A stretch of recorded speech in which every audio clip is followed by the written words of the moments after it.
In the first video with our 2004 Touareg, we said that it's got the same comfort and luxury as a Range Rover.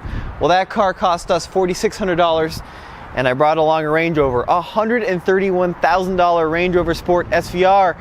Let's take a quick look to see if that statement's true. Of course, when we said that, we were referencing a Range Rover of the same vintage, but I think you'll be surprised that even 15 years later, this Volkswagen's got a surprising number of new and advanced features, such as keyless entry. So I've got the key in my hand right here, come up to the car, it unlocks, and I can even lock it with the button.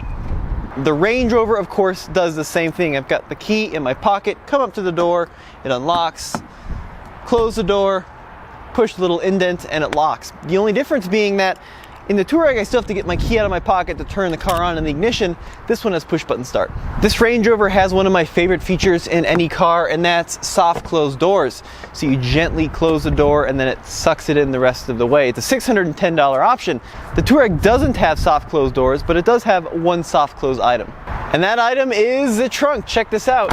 Gently latch it and it sucks in the rest of the way. Pretty cool stuff for 2004. In the Volkswagen, we have power, crazy comfortable leather seats, and they're power up and down and they recline and all your usual stuff. You've got lumbar, but you also have 3-position memory on both driver and passenger seats. But the coolest part is the seats belt exit, kind of up here. You can move it up and down electrically. How advanced is that? The Range Rover also has power seats left and right. It also has 3-position memory, both driver and passenger side. But it doesn't have the seatbelt thing that moves up and down electrically. What is that called? Let me know in the comments below, because I've been racking my brain. But you have to do it manually on the Range Rover when you can do it via the power of electricity on the Volkswagen. Now, when this car was brand new in 2004, it cost over 50 grand, 53,000 to be exact, which is close to $76,000 in today's money.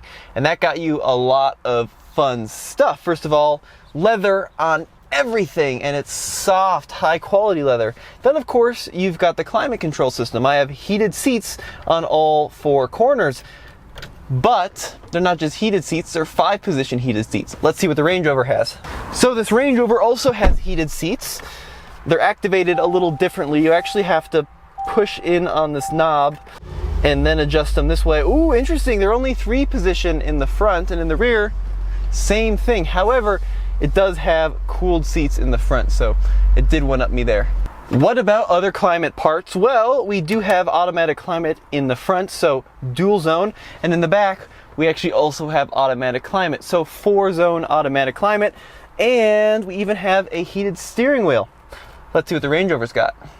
Okay, let's check out the climate in the Range Rover. I do have adjustment knobs for the front, so 2-zone in the front, and actually 2-zone in the rear as well, so it's kind of a draw in terms of climate zones. Now this Touareg, or technically Touareg, does have an infotainment system, which was pretty advanced for 2004, and the graphics have held up really well, but the actual usability isn't that good because I have to use these buttons along the side. But I do have navigation and a map mode, which also looks pretty good for 2019, and I can zoom out as far enough that you can see the entire United States, which is just incredible.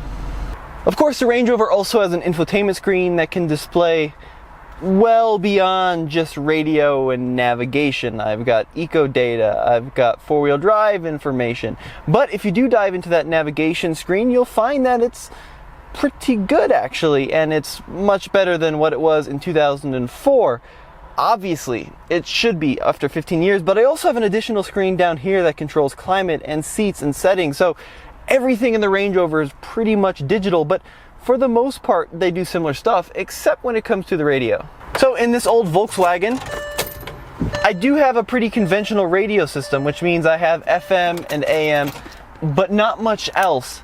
I, in theory, have an auxiliary button here, but I've scoured this car inside and out, and I still can't figure out if there's actually an auxiliary port. I suspect there isn't. This came from an era before XM and before Bluetooth.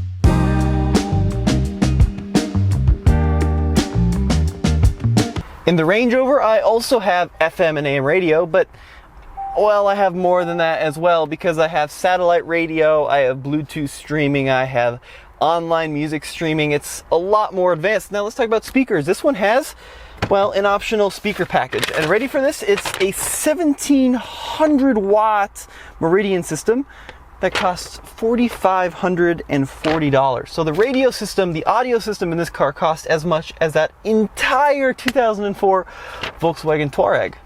The back seat in the Volkswagen is a great place to spend time. In terms of rear seat legroom, the Range Rover is a little bit bigger, but they're both very comfortable. I have a lot of the climate control system buttons in the back seat of the Volkswagen, and I love this feature actually. The little nets that protect your kid or people in the back from the sun. Nice, thoughtful touch. The Range Rover doesn't have the sunshades, but it does have one piece of tech I think is really neat, and that's right here. It's this little warning that lets you know if someone's driving up behind you so you don't open the door into traffic. So what about cubbies? Now, you see Nathan back there playing with the Samurai. Sounds super dirty, but you need cubbies in a luxury vehicle because you're rich and you have to have places to put your LaCroix and your raspberries that you bought off season for $9. So what does the Volkswagen have? Well, it's got a big center console and it's got this really cool feature. Check this out. I lift the lid. I've got a bottle holder here for my huge LaCroix. Range Rover doesn't have that. I also have a cubby in the front. I've got a glove box here, some cubbies in the door. Oh, the secret cubby, which videographer Alex said is perfect for your handgun. Check that out right there. His words, not mine. His words, not mine. Let's check out the back seat. In the back seat, we've got these leather-lined pockets. We also have a little bit of center armrest storage here for more LaCroix. And we've got these secret cubbies, which I assume Alex would think are for grenades, but they pop out. You put your small grenade in there, and off you go. Let's check out the trunk. Okay, so the trunk has things in it right now that are for peasants. That and battery boosters and floor mats, but we do actually have more cubbies in the trunk as well, because underneath there, just kidding, that's not a cubby. We have no more cubbies in the trunk. Let's go check out the Range Rover. So for $130,000, you actually get more cubbies. Yeah, that's right. That's why you buy the new Range Rover. So I've got not one, but two glove boxes. I've got my main one there, and then a secondary one there. In the door, I have secret cubbies. I don't think, Alex, they're gonna be big enough to hold your handgun, but they do pop out and slide back in, which is pretty cool. Of course, center armrest, which is pretty decent. Wow, that's so deep. Listen to this, listen to this. I got my phone here, ready? Into the void. Let's check out the back seat. Okay, back seat, ooh, this is an issue. The SVR with these sport seats, no cubbies in the rear of the seats. Center armrest, however, though, got my cup holders and a little net. And check out this door. Another secret grenade cubby. Awesome. Okay, trunk time. Okay, trunk. Power operated, unlike, oh, bummer. It's going so well. Power operated, unlike the Touareg. Let's go, got stuff to do. No cubbies, we got to cut out there. Massive spare tire. God, what is up with these two vehicles? No cubbies in the back. Not good. Let's talk headlights. The Touareg has projector beams and they work really well. They're super bright, but the Range Rover, time has changed, guys. We're on to the age of LEDs. So we not only have an LED light signature, but full LED headlights. What about driving dynamics? Well, let's talk about the platform and suspension. They both have a unibody construction. They both have four-wheel independent suspension, but they also have four-wheel air suspension, and they're both in their lowest mode right now. So I'm gonna hop in. So is my buddy Alex. We're gonna raise them all the way to the top and see which one gets to the highest off-road setting the fastest. All right, Alex, we're in both vehicles' lowest mode. In the Range Rover, it's called Axis mode. In the Volkswagen, it's called load level. Essentially, it's for getting groceries and grandparents into the vehicle. So let's put it into the highest off-road modes. And I'll tell you when in 3, 2, 1, go.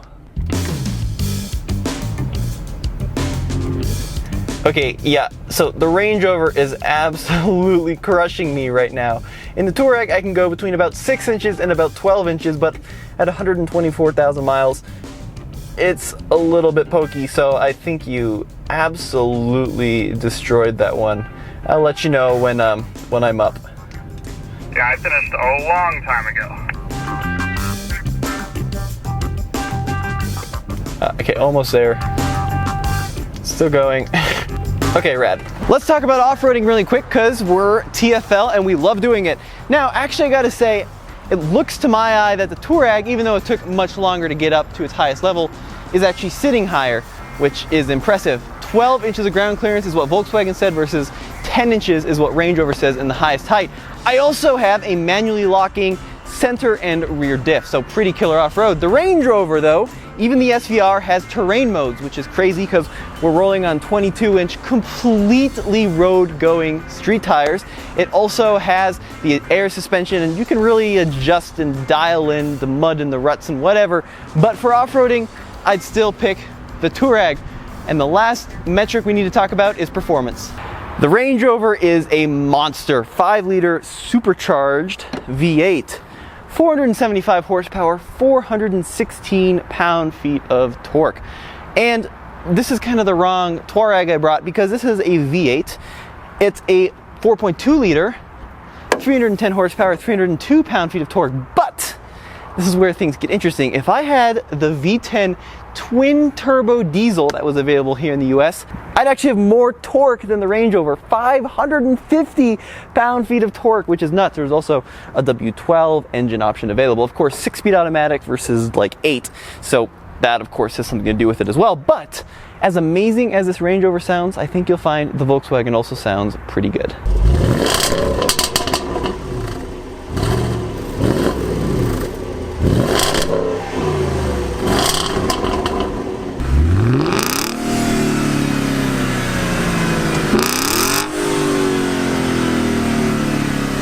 So the Volkswagen lost to the Range Rover, which perhaps isn't all that unexpected, because in terms of all-out features, of course the Range Rover is going to have Bluetooth audio and USB ports, stuff that really wasn't around back in 2004 to the near same extent. However, for 3.5% the price, the Volkswagen still holds up remarkably well in the features department and certainly in comfort. As always, I'm Tommy with TFL Car. Go back to tflcar.com for more news, views, and crazy, bizarre Range Rover versus Volkswagen reviews.